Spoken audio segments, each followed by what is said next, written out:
अस्सलाम वालेकुम। हमारा कोर्स है ID 304 और आज का हमारा लेक्चर है फ़्लो मेजरिंग डिवाइसेस के बारे। हमने अब तक फ़्लो मेजरमेंट को स्टडी किया है दो तरीक़ों से।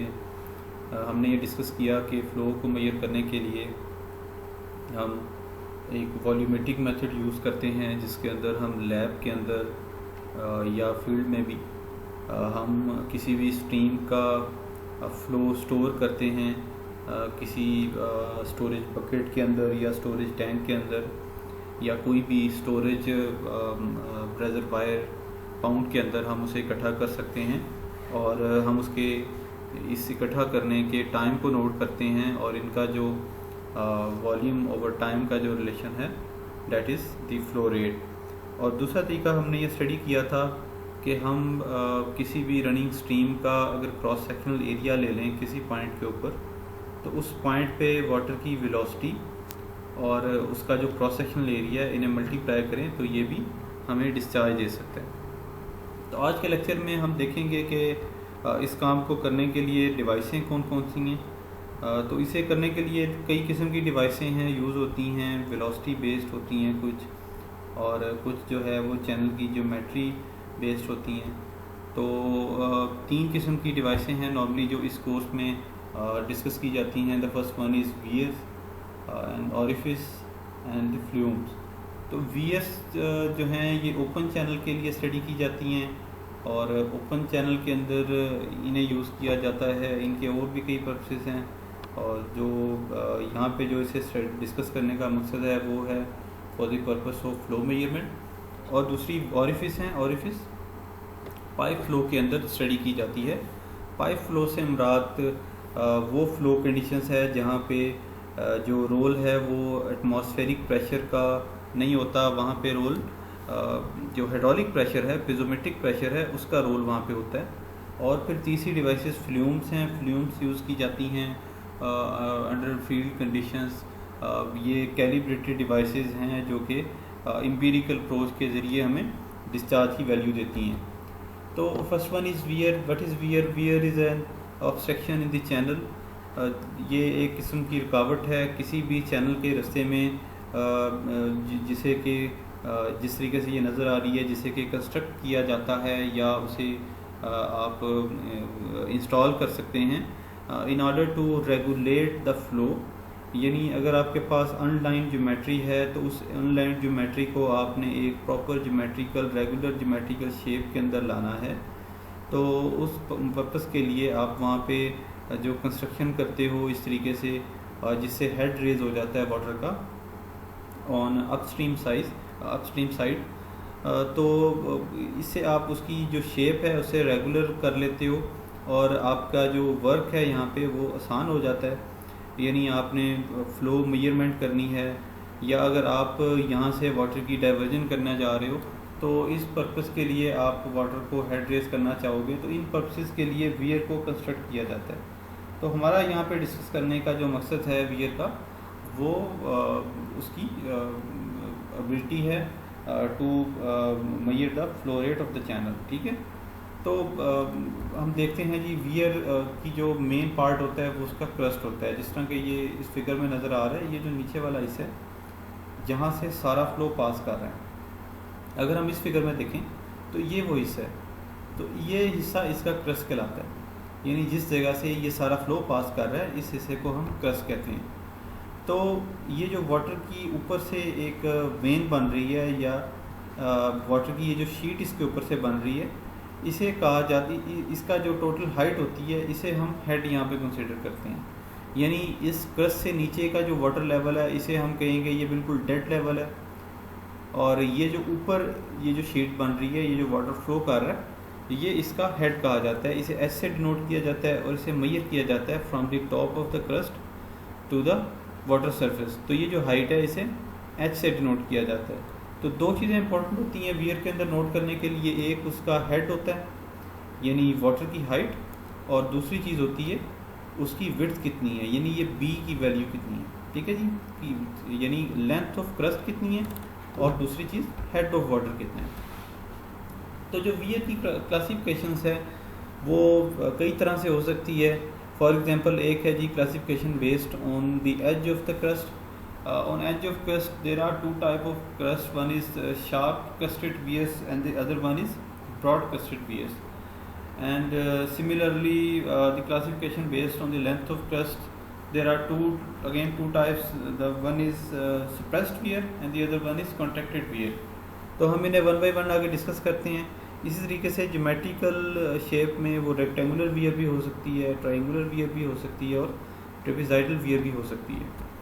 तो शार्प क्रस्टेड वियर्स जो हैं उनका जो एरिया ऑफ कांटेक्ट होता है विद लिक्विड वो कम होता है as compared to broad crested weirs. जिस तरीके से ये आपको इस फिगर में नज़र आ रहा है कि ये जो है यहाँ पे जो एरिया है वो जो कांटेक्ट कर रहा है विद लिक्विड वो यहाँ पे ज़्यादा है और इस केस के अंदर ये एरिया कम है.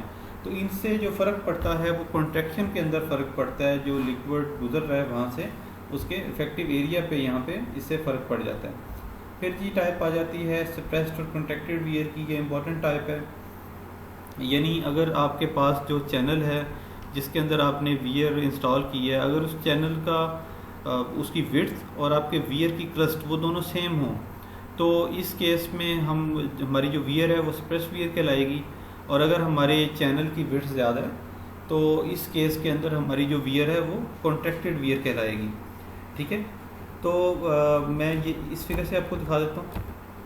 इस फिगर में देखें कि यहाँ पे हमारे पास जो चैनल है इस चैनल की विड्थ ज़्यादा है लेकिन जो वियर यहाँ पे इंस्टॉल की हुई है इस वियर की जो इसकी लेंथ ऑफ क्रस्ट है वो as compared to channel width वो कम है. तो ये कॉन्ट्रैक्टेड वियर का केस है. ठीक हो गया जी. अच्छा, फिर जी ज्योमेट्री की बेस के ऊपर रेक्टेंगुलर शेप भी हो सकती है, ट्रायंगुलर शेप भी या ट्रेपेजॉइडल शेप, और भी आप इसके अलावा किसी भी शेप के अंदर सेमी सर्कल के अंदर डिज़ाइन कर सकते हैं. तो ये नॉर्मल रेगुलर ज्योमेट्रीज़ हैं जो कि यूज़ की जाती हैं. रेक्टेंगुलर शेप की जो वियर है इसकी कंस्ट्रक्शन इजी है और ये ज़्यादातर ये बनाई भी इसी शेप में जाती है. और जो ट्रायंगुलर केस है इसका बेनिफिट ये होता है कि इसके अंदर अगर हमें हायर एक्यूरेसी चाहिए हो तो हम ट्रायंगुलर केस की वियर को कंस्ट्रक्ट करते हैं.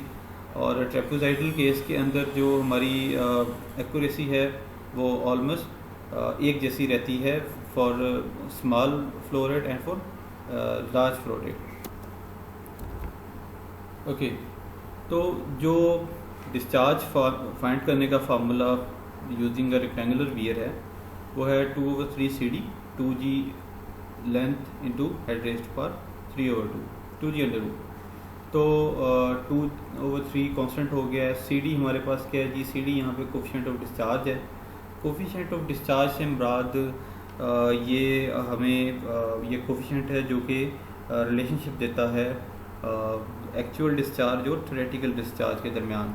और G यहाँ पे ग्रेविटी है, L से मुराद लेंथ ऑफ क्रस्ट है और H से मुराद head of the water over the crest है. ठीक है. तो जो CD है अगर हम इसे यहाँ पे निकाल दें तो ये जो बाकी सारी चीज़ें हैं ये हमारे पास थ्योरेटिकल डिस्चार्ज बन जाता है. ठीक है. और ये Q यहाँ पे एक्चुअल डिस्चार्ज है. तो CD क्या कर रहा है हमारे, ये रेशो है theoretical actual discharge over theoretical discharge की. यानी जो अनसर्टेनिटी आती है हमारे रीडिंग लेने के अंदर उस अनसर्टेनिटी को कम करने के लिए या हमारी जो थ्योरेटिकल रीडिंग्स हैं उन्हें एक्चुअल में कन्वर्ट करने के लिए कोफिशिएंट को हम यूज़ करते हैं. ये था जी हमारा जनरल फार्मूला. फिर हमारे पास दो फार्मूलाज हैं. ये फ्रांसिस फार्मूलाज के नाम से, साइंटिस्ट के नेम से. अगेन ये वही सारी 2/3 CD 2G अंडर रूट को ही यूज़ किया है. लेंथ इंटू हेड रेस्ट पर 3/2. इसके अंदर जो हमने वैल्यूज़ यूज़ करनी है वो मीटर के अंदर यूज़ करनी है, लेंथ की भी और हेड की भी. और डिस्चार्ज हमें क्यूबिक में मिलेगा. इस तरीके से यहाँ पे हम वैल्यूज़ यूज़ करेंगे लीटर पर सेकंड में और सेंटीमीटर में वैल्यूज़ यूज़ करेंगे और हमें इसका जो रिज़ल्ट है वो डायरेक्टली लीटर पर सेकंड में आ जाएगा डिस्चार्ज का. अच्छा, ये है जी ये है फॉर सप्रेस्ड वियर और other one is for contracted wear. Contracted wear से मुराद जैसे हमने कहा कि वो वियर है जिसकी जो लेंथ ऑफ क्रस्ट है वो चैनल से कम होती है, चैनल की विड्थ है उससे कम होती है लेंथ ऑफ क्रस्ट.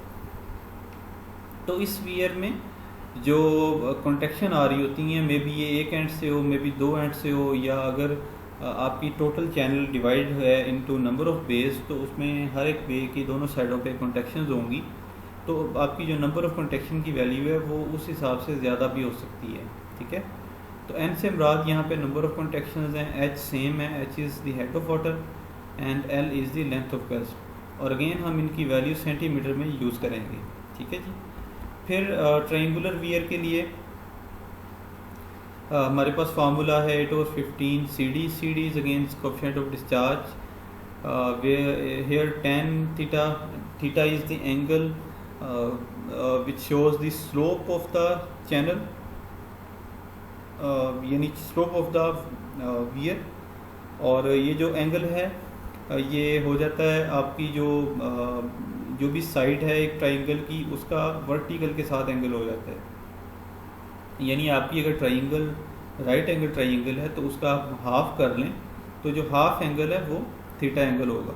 ठीक है, तो अगेन एच से मुराद है हेड ऑफ वाटर। ठीक है, यानी इसमें हम लेंथ नहीं यूज़ कर रहे, क्योंकि ट्राइंगुलर शेप के अंदर जो लेंथ है उसका कोई रोल नहीं रहता। हमारा जो मेन रोल आ जाता है वो एंगल का आ जाता है, कि एंगल ही डिफाइन करता है कि यहाँ पे कितनी हाइट पे कितना डिस्चार्ज वेरी करेगा, यानी हाइट के साथ डिस्चार्ज वेरी कर रहा है। तो जो चीज़ आपने एक नोट की होगी कि हर एक फार्मूला के अंदर जो मेन फैक्टर है हमारा वो हाइट का फैक्टर है, यानी 8/15 ये कांस्टेंट है, CD अगेन कांस्टेंट है, G की वैल्यू सेम रहेगी, और एंगल की वैल्यू उस वियर के लिए सेम हो जाएगी। जिस भी वियर पे आप यूज़ कर रहे हो, एक दफ़ा आपने जो भी वैल्यू जो भी उसके एंगल की थी वो उसके लिए हमेशा सेम रहेगी। जिस तरह लास्ट केसेस में हमारे पास लेंथ की वैल्यू कांस्टेंट थी।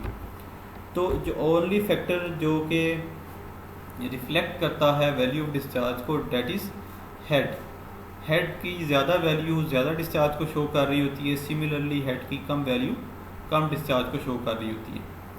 तो डिस्चार्ज को हम कह सकते हैं वो डायरेक्टली प्रोपोर्शनल होता है यहाँ पे हेड के। तो अगेन ट्रेपेज़ाइडल वियर के अंदर हम दोनों केस ले लेते हैं। जो दरमियान का पोर्शन है हम कहेंगे वो एक रेक्टेंगुलर वियर होगी और उसकी साइडें ट्रायंगुलर होगी। तो इसीलिए हम दोनों फार्मूला यूज़ करते हैं यहाँ पे डिस्चार्ज को फाइंड करने के लिए, यानी जो लेंथ का पार्ट है वो रेक्टेंगुलर वियर से आ जाएगा और जो स्लोप का पार्ट है वो उसकी साइडों से आ जाएगा। ठीक है, तो जो टोटल डिस्चार्ज है वो सम हो जाएगा साइडों का discharge as a triangular weir और दरमियान का discharge as a rectangular weir. तो इसके जो यूनिट्स हैं वो हम मीटर में यूज़ करेंगे, और theta again theta is the angle with the vertical. ठीक है, यानी the angle of the channel slow the angle of the side of the wear with the vertical. ठीक है, वर्टिकल से मुराद स्ट्रेट अमूदी 90 डिग्री के साथ जो एंगल बनेगा वो एंगल होगा यहाँ पे थीटा एंगल। तो मैं आपको ये वियर से दोबारा समझा देता हूँ एंगल। यानी ये ट्रायंगुलर केस में अगर हम यहाँ दरमियान से एक लाइन लगाएं तो इसकी एक साइड का एंगल थीटा हो जाएगा। इसी तरीके से ट्रेपेज़ाइडल केस में अगर मैं यहाँ से एक वर्टिकल लूँ, बिल्कुल सीधी लाइन ये ऐसे ऊपर, ठीक है, तो इसका ये जो साइड के साथ एंगल बनेगा ये थीटा हो जाएगा। मैं दोबारा बता देता हूँ कि यहाँ से आपने एक सीधी लाइन लगानी है वर्टिकल, ठीक है, ऊपर इस तरीके से। तो यहाँ से लेके ये राइट साइड तक ये जो एंगल बनेगा ये थीटा एंगल होगा। तो ये थीटा एंगल यूज़ किया गया। तो आगे हम एक एग्जांपल देख लेते हैं कि using Francis formula compute the discharge over a rectangular wear that is 45 centimetre long with the head of 12 centimetre under following conditions. The first condition is with no end contraction, other is with one end, and last is with two end contraction। यानी first condition में हम जो जिस wear से deal कर रहे हैं वो सप्रेस्ड वियर है, यानी उसमें कोई एंड कॉन्ट्रैक्शन नहीं है, ज़ीरो एंड कॉन्ट्रैक्शन। तो हम उसके लिए फार्मूला यूज़ करेंगे ये वाला, ये फार्मूला। इसमें एंड कॉन्ट्रैक्शन की एन की वैल्यू हमें नहीं देनी पड़ती, ये है जी 0.0184, और लेंथ की वैल्यू वहाँ पे सेंटीमीटर में गिवन है, एच की भी सेंटीमीटर में गिवन है। तो वो वैल्यूज़ हम यहाँ पे पेश करेंगे और हम इसे यहाँ पे हल कर लेंगे। और जो सेकंड और थर्ड केस है, इन दोनों केसेस के लिए हमने ये फार्मूला यूज़ करना है, जिसके अंदर हमने ये एंड कॉन्ट्रैक्शन की वैल्यू पहले में केस में 1 दे देनी है और दूसरे केस में 2 वैल्यू दे देनी है। ठीक है जी।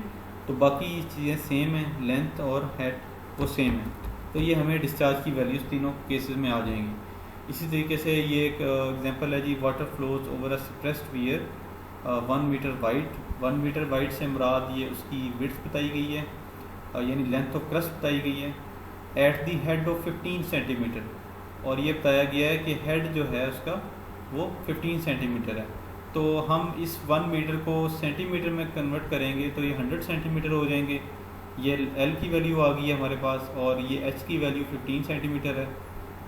तो हमने उसी फार्मूला को यूज़ करते हुए हम यहाँ से डिस्चार्ज निकाल सकते हैं, या फिर अगर हम जनरल फार्मूला यूज़ करना चाह रहे हैं तो उसके लिए हमें ये हम मीटर में यूज़ करेंगे, और हेड को हम कन्वर्ट कर लेंगे मीटर में 100 से डिवाइड करके, और सी डी की वैल्यू ये हमारे पास 0.62 है, और जी की वैल्यू आ जाएगी यहाँ पे जो ग्रेविटी की वैल्यू है 9.81। ठीक है जी।